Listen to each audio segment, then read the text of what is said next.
Good morning, everyone. Today we will discuss non-profit organization లో ఉన్నటువంటి మనకు రిసిప్ట్స్ అండ్ పేమెంట్ సంబంధించినటువంటి ఇన్ఫర్మేషన్ ఇస్తే ఆ ఇన్ఫర్మేషన్ ని బేస్ చేసుకొని ఆ పర్టికులర్ ఇయర్ కి సంబంధించి ఇన్కమ్ అండ్ ఎక్స్పెండిచర్ ని మనం సపరేట్ చేసి ఆ ఇయర్ లో వాళ్ళకి డెఫిసిట్ వచ్చిందా లేదంటే సర్ప్లస్ వచ్చిందా ఫైండ్ అవుట్ చేయడం. సో ఆ ప్రాబ్లమ్ సంబంధించినటువంటి క్వశ్చన్ ని మనం ఇప్పుడు డిస్కస్ చేద్దాం. Okay,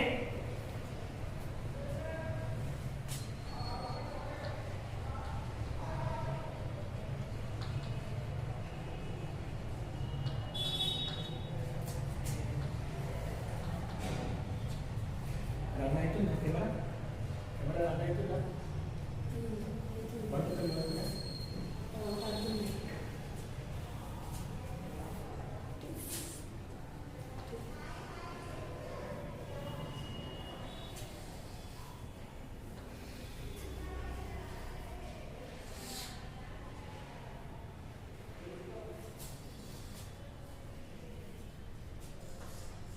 DR, CR,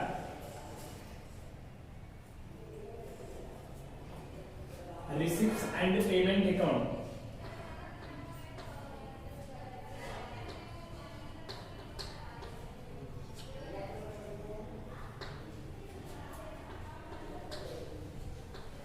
Receipts and payment account. ఇది క్వశ్చన్. ఓకే, ఈ క్వశ్చన్ బేస్ చేసుకొని మనము receipts amount, payment amount. Okay,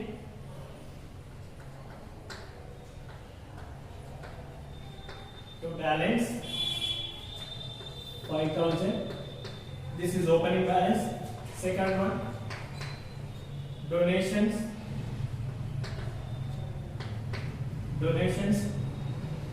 35,000. Then next to membership fee 1,200. Next to entrance fee 1,500. Then next to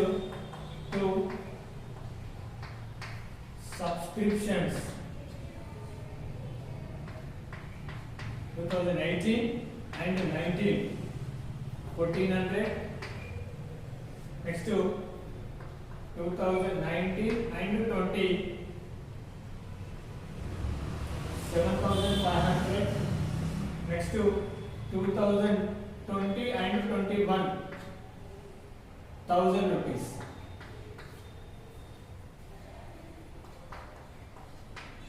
Sale of furniture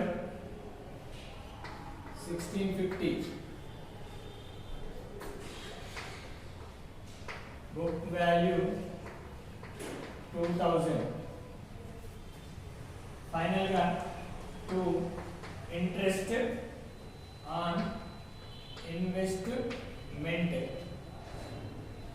800. Payment side by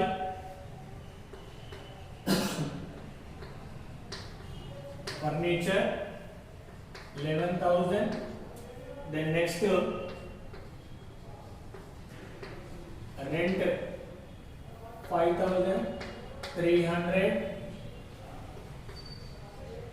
by salaries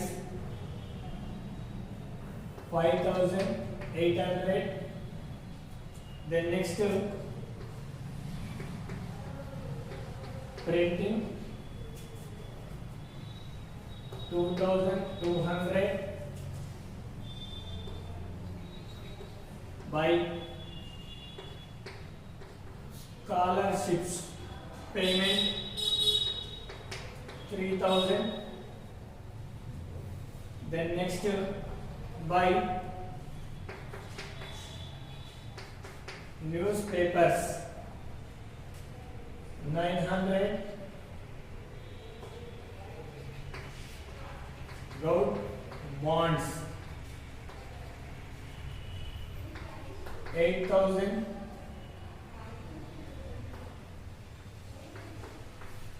books, 10,000. Next to balance carried down and closing balance 8,850. These are the payment side. Total amount 55,000, 50 rupees, 55,000, 50 rupees. Then next adjustments, outstanding subscription 2019 and 20 2,500. First information. Second one, prepaid rented 1,300.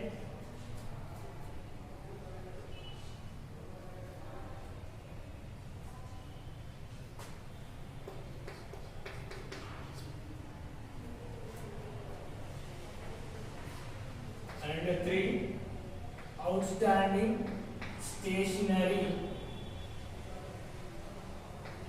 300.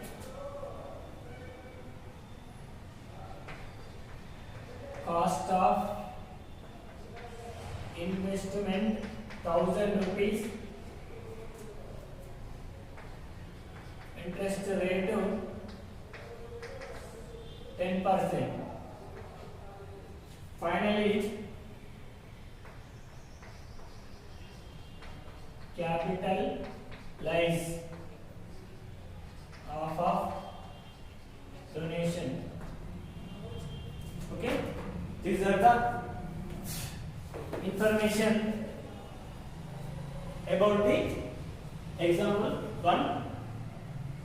ఇక్కడ ఇచ్చినటువంటి receipts and payment ని base చేసుకొని అంటే year ending 31/3/2020 ఈ date ఉన్నటువంటి ఇది particulars. Okay, yesterday వరకు మనకి ఇచ్చినటువంటి కంప్లీట్ ట్రాన్సాక్షన్ ని మనం అమౌంట్ వస్తే డెబిట్ సైడ్, అమౌంట్ పోతే పే చేస్తే క్రెడిట్ సైడ్ రాస్తాం. సో దీన్ని బేస్ చేసుకొని ఇప్పుడు income and expenditure account prepare చేయాలి. Income and expenditure account prepare చేసేటప్పుడు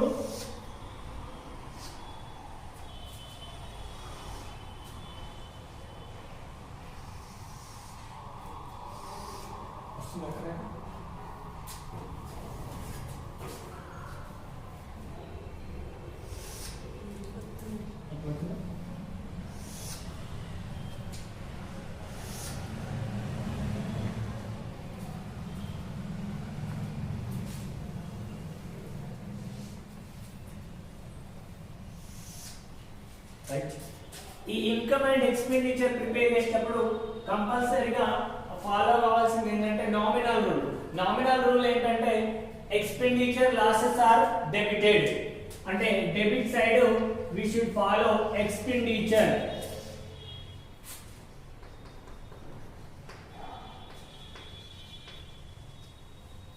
expenditure amount. Next credit side income side gains are credited.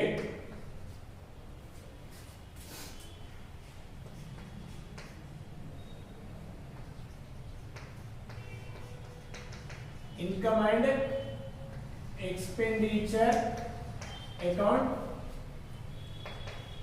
31/3/2020 అంటే దాని headline income and expenditure account for the year ending 31st March 2020. So ఇక్కడ payment side ఏదైతే ఉందో మనకి expenditure side రాసుకోవాల్సి ఉంటుంది. Okay, first rule ఏంటిది? Payment side ఉన్న ఎక్కడ రాస్తాం? ఎక్స్పెండిచర్ సైడ్ రాస్తాం. ఆ రిసిప్ట్ సైడ్ ఉన్న ఎక్కడ రాస్తాం? ఇన్కమ్ సైడ్ రాస్తాం.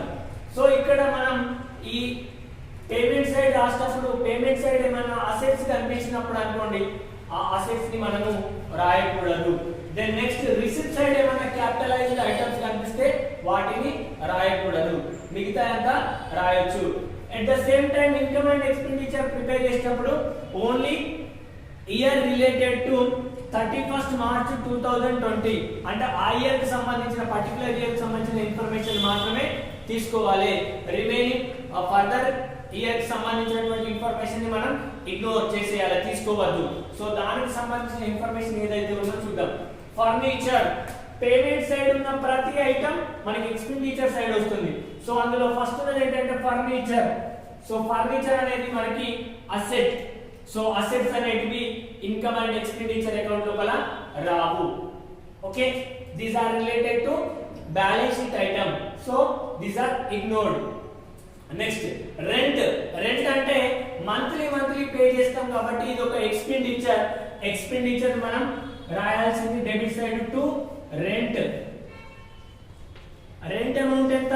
5300. రెంట్ 5300. దీనికి సంబంధించింది ఒక ఇన్ఫర్మేషన్ ఉంది కాబట్టి దాన్ని అవుటర్ కాలంలో కాకుండా ఇన్నర్ కాలంలో రాసుకోవాల్సి ఉంటుంది. 5300 రెంట్. సో రెంట్ అనేది క్లోజ్. Next salaries. సాలరీ అనేది కూడా మంత్లీ పే చేస్తాం కాబట్టి సాలరీ కూడా మనకి ఎక్స్పెండిచర్ కి సంబంధించిన ఐటమే రాసుకోవాలి. సాలరీస్ ఎంత? 5800. దీనికి సంబంధించిన ఏదైనా అడ్జస్ట్మెంట్స్ ఉన్నాయంటే సాలరీకి సంబంధించిన అడ్జస్ట్మెంట్ ఏం లేదు కాబట్టి అవుట్ సైడ్ కాలంలో రాసేసిన. Then next printing and stationery. Printing and స్టేషనరీకి సంబంధించిన అడ్జస్ట్మెంట్ ఏమన్నా ఉందంటే అవుట్ సైడ్ స్టేషనరీ కాబట్టి ఇంటర్నల్ గా రాసుకోవాలి. So printing and stationery monthly pay చేస్తాం కాబట్టి expenditure printing and stationery 2200. This is over. Next scholarship. Scholarship అనేది ఎక్స్పెండిచర్. దీన్ని కూడా మంత్లీ పే చేస్తారు. ఇది కూడా రాసుకోవాల్సింది. దీనికి సంబంధించిన ఇన్ఫర్మేషన్ ఏం లేదు కాబట్టి అవుట్ సైడ్ కాలంలో రాసుకోవాలి. Amount 3000. Then next newspapers. Newspaper అనేది కూడా మంత్లీ పర్చేజ్ చేస్తాం. మంత్లీ పర్చేజ్ చేయడం ద్వారా మనకి ఎక్స్పెండిచర్ అవుతుంది. సో ఎక్స్పెండిచర్ ని మనం రాసుకోవచ్చు. News paper 900. Okay, next government bonds. Government bonds అనేటివి అసెట్స్. అంటే మన దగ్గర ఈ నాన్ ప్రాఫిట్ ఆర్గనైజేషన్ వాళ్ళ దగ్గర అమౌంట్ ఎక్కువగా ఉండడం ద్వారా వీళ్ళు ఒక గవర్నమెంట్ బాండ్ ని పర్చేజ్ చేశారు. అంటే వేరొక చోట ఇన్వెస్ట్మెంట్ చేశారు కాబట్టి investment. These are the investment కాబట్టి ఇది ఇక్కడ రాదు, ఎక్స్పెండిచర్ సైడ్ రాదు. దెన్ నెక్స్ట్ బ్యాలెన్స్ షీట్ లో అసెట్ సైడ్ వచ్చేటువంటి ఇన్ఫర్మేషన్ కాబట్టి మనం బ్యాలెన్స్ షీట్ ప్రిపేర్ చేస్తున్నాం కాబట్టి ఇన్ఫర్మేషన్ ని ఇగ్నోర్. దెన్ నెక్స్ట్ బుక్స్ అనేటివి కూడా మనకి అసెట్స్. బుక్స్ అనేటివి అసెట్స్. ఒక్కసారి పర్చేజ్ చేస్తున్నాం ఈ బుక్ ని, బట్ దీని usage more than 1 accounting period. ఒక అకౌంటింగ్ పీరియడ్ కంటే ఎక్కువ రోజులు యూజ్ చేస్తాం కాబట్టి బుక్స్ అనేటివి అసెట్స్ కాబట్టి ఇది కూడా ఇక్కడ రాదు. దెన్ నెక్స్ట్ క్లోజింగ్ బ్యాలెన్స్ అనేది 8850. ఇది కూడా మన దగ్గర క్లోజింగ్ బ్యాలెన్స్ అంటే క్యాష్ అనేది ఉంది కాబట్టి మనం ప్రిపేర్ చేసేది ఎక్స్పెండిచర్ సైడ్ రాసేది. దెన్ నెక్స్ట్ ఇన్కమ్ కూడా కాదు. These are the related balance sheet item. These are related to balance sheet asset side. Government bonds, books, closing balance అనేటివి బ్యాలెన్స్ షీట్ లో అసెట్ సైడ్ ఉంటవి. దెన్ నెక్స్ట్ ఇక్కడ వచ్చే item కాదు. Total payment side ఉన్న information మొత్తం రాసేస్తాం. Then next balance brought down. Balance brought down అనేది మనకి ఇది అసెట్ కాబట్టి అసెట్స్ అనేటివి మనం ఇక్కడ తీసుకోము. Then next donation. డొనేషన్ గురించి ఇక్కడ ఇన్ఫర్మేషన్ ఇచ్చిండు. Capitalise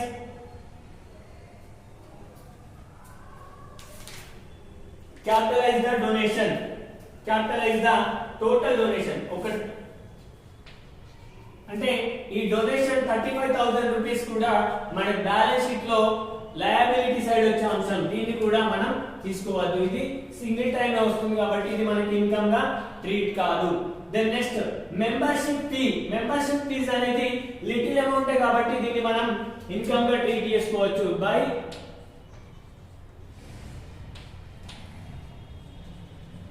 membership fee. ఎంత మెంబర్షిప్ ఫీ? 1200 అనేది మెంబర్షిప్ ఫీ. 1200 అనేది మెంబర్షిప్ ఫీ కాబట్టి అది ఇన్కమ్. Next entrance fees. మన ఆర్గనైజేషన్ లోకి ఎంటర్ అయ్యేటప్పుడు ఆ అవుట్ సైడ్ పీపుల్ ఎంట్రీ కావడానికి ఫీ పే చేస్తారు. ఆ ఫీను మనకి మంత్లీగా రావడం జరుగుతుంది. ఆ మంత్లీ వస్తుంది కాబట్టి దాన్ని మనం ఇన్కమ్ గా ట్రీట్ చేస్తాం. ఆ ఇన్కమ్ అమౌంట్ ఎంత అంటే 1500 by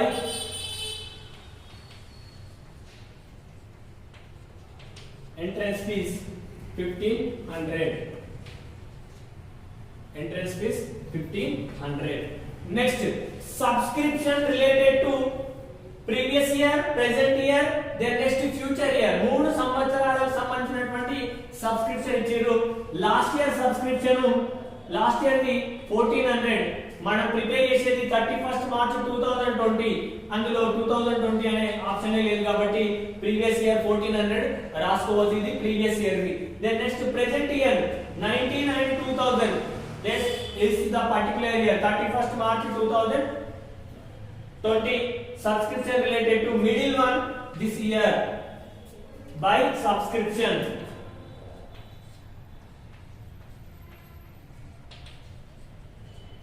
2019 and 20 how much? 7500.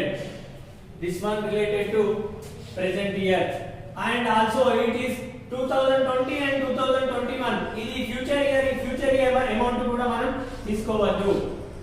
Okay, దీనికి సంబంధించినటువంటి out standing subscription for the present year 2500. అంటే ఇంకా 2500 అమౌంట్ అనేది మనకి ఇంకా రావాల్సి ఉంది.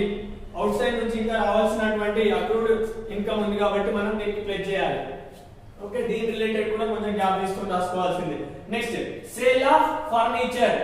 సేల్ ఆఫ్ ఫర్నిచర్ యొక్క వాల్యూ ఎంత ఉంది? ఫర్నిచర్ యొక్క book value, original value 2000 rupees ఉన్నటువంటి ఫర్నిచర్ ని మనం 50 కి అమ్మినాం. అంటే 2000 ఉన్నదాన్ని 1650 కి అమ్మినాం. అంటే మనకి 350 రూపీస్ ఏమైంది? లాస్. 2000 ఉన్న ఫర్నిచర్ ని 2000 రూపాయలు ఉన్న ఫర్నిచర్ ని 1650 కి సేల్ చేసినాం కాబట్టి అదేంటి? Loss on furniture 2000 minus 1650 350. Okay, this is okay. Final గా interest on investment. Interest on investment అనేది మనకి మంత్లీ వచ్చే ఇన్కమ్ కాబట్టి క్రెడిట్ సైడ్ రాసుకోవాలి. Interest on investment 800 rupees. Why? Because దీనికి సంబంధించిన అడ్జస్ట్మెంట్ ఉంది, దాన్ని చూద్దాం. ఓవరాల్ గా మనకి పేమెంట్ సైడ్ ఉన్న ఎక్స్పెండిచర్ సైడ్ రాస్తాం, రిసిప్ట్ సైడ్ ఉన్న ఇన్కమ్ సైడ్ రాస్తాం.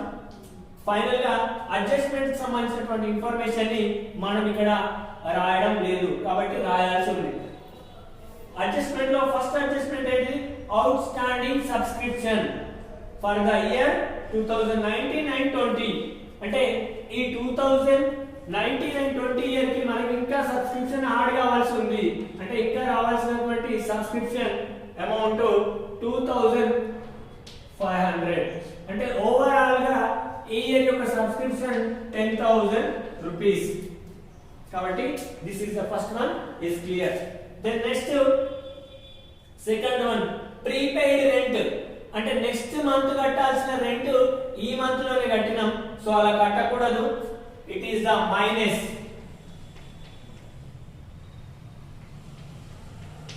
Prepaid rent 1300. అంటే ప్రెజెంట్ ఇయర్ యొక్క రెంట్ 4000 మాత్రమే, only 4000 rupees present year rent. Then next second one. Next outstanding stationery bill ఇంకా పే చేయాల్సి ఉంది. ఎంత స్టేషనరీ బిల్? 300 రూపీస్ పే చేయాలి. అవుట్ స్టాండింగ్ స్టేషనరీ 300 పే చేయాలి. టోటల్ వచ్చేసి 2500. అంటే ప్రెజెంట్ ఇయర్ కి సంబంధించినటువంటి stationery bill 2500. Next cost of the investment. ఇక్కడ investment cost of investment 1000 rupees, sorry 10,000 rupees, 10,000 rupees investment మనం చేసినాం, దాని ఇంట్రెస్ట్ 10%, అంటే 1,000 రూపీస్ ఇంట్రెస్ట్. బట్ మనం ఇక్కడ తీసుకున్నటువంటి ఇంట్రెస్ట్ ఎంత వస్తుంది, ఓన్లీ 800 తీసుకున్నాం, అంటే అడిషనల్ ఇంట్రెస్ట్ మనకి ఇయర్ కి ఇంకా రావాల్సింది అవుట్ స్టాండింగ్ ఇంట్రెస్ట్ 200, ఓవరాల్ గా 1000 రూపీస్ ఇంట్రెస్ట్ పే చేయాల్సి ఉంది. ఓకేనా? ఫైనల్ గా ఇక్కడ ఉన్నటువంటి ఇన్ఫర్మేషన్ బేస్ చేసుకుంటే మనకి ఇక్కడ ఉన్నటువంటి టోటల్ ఇన్ఫర్మేషన్ తోటి టాలీ చేసుకుంటే పేమెంట్స్ అన్ని ఎక్స్పెండిచర్ సైడ్, ఇన్కమ్స్ అన్ని రిసిప్ట్స్ అన్ని income side, then next present year కి సంబంధించినటువంటి ఇన్ఫర్మేషన్ ఇక్కడ డినోట్ చేస్తాం, అడ్జస్ట్మెంట్ యాడ్ చేసినాం, డిడక్ట్ చేసినాం. ఫైనల్ గా ఈ ఇయర్ కు సంబంధించి మనకి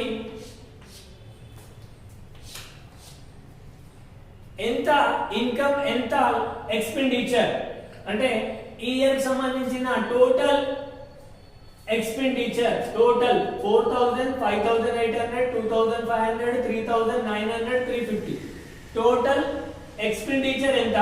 then next total income 1,200, 1,500, 1,000, 10,000, 1,000. These are the incomes. అంటే మనకి ఎక్స్పెండిచర్ ఎక్కువగా ఉందా, ఇన్కమ్ ఎక్కువగా ఉందా అనేది ఫైండ్ అవుట్ చేద్దాం. సో ఈ సైడ్ టోటల్ వచ్చేసి మనకి 16,550 అనేది మనకి ఎక్స్పెండిచర్ ఎక్కువ ఉంది. ఇన్కమ్ ఎంత ఉంది అంటే ఇన్కమ్ 13,700, అంటే మనకి ఈ మంత్ ఈ ఇయర్ లోపల 16,550 రూపాయలు ఖర్చు అయింది. బట్ ఇయర్ లో వచ్చినటువంటి అమౌంట్ ఏంటంటే 13,700 రూపీస్ మనకు వచ్చింది. అంటే ఖర్చు ఎక్కువ అయింది, బ్యాలెన్స్ తక్కువగా ఉంది. అంటే దీంతో మనకి ఏమవుతుంది, లాస్ అనేది కనిపిస్తుంది. ఆ లాస్ అమౌంట్ ఎంత అంటే 2,850 మనకి లాస్. ఇక్కడ లాస్ అనకుండా మనం దీన్ని డెఫిసిట్ అంటాం. ఓకే, ఇది మనం చేసింది ఇన్కమ్ అండ్ ఎక్స్పెండిచర్ కాబట్టి ఈ వచ్చినటువంటి అమౌంట్ ని డెఫిసిట్ లేదంటే మనం జనరల్ గా లాస్, నష్టపోయినాం 16,550 రూపీస్. అంటే మనకు వచ్చినటువంటి ఇన్కమ్ ఏమో 16,550, మనకు టోటల్ అయినటువంటి ఎక్స్పెండిచర్ 13,700. అంటే ఎక్స్పెండిచర్ ఎక్కువ ఉంది, ఇన్కమ్ అనేది తక్కువ ఉంది కాబట్టి 2,850 అనేది మనకి ఓవరాల్ గా లాస్ అయినటువంటి amount. Okay, these are related to based on receipts and payment అనే స్ట్రక్చర్ ఇచ్చి you should find out income and expenditure. మనకి ఇచ్చింది ఏంటిది, రిసిప్ట్ అండ్ పేమెంట్ కు సంబంధించినటువంటి ఇన్ఫర్మేషన్ ఇచ్చిండు. ఈ ఇన్ఫర్మేషన్ బేస్ చేసుకొని మనకి income and expenditure account prepare చేయమని. సో ఈ అకౌంట్ ప్రిపేర్ చేస్తే మనకి డెఫిసిట్ గా అనిపించింది, దట్ మీన్స్ లాస్ అని రాయద్దు. ఓకే, మీకు అర్థం కావడానికి లాస్ అని పెట్టా. ఇక్కడ లాస్ ని సినోనిమ్ వర్డ్ ఏంటి, deficit. So deficit 2,850 rupees. Okay, thank you.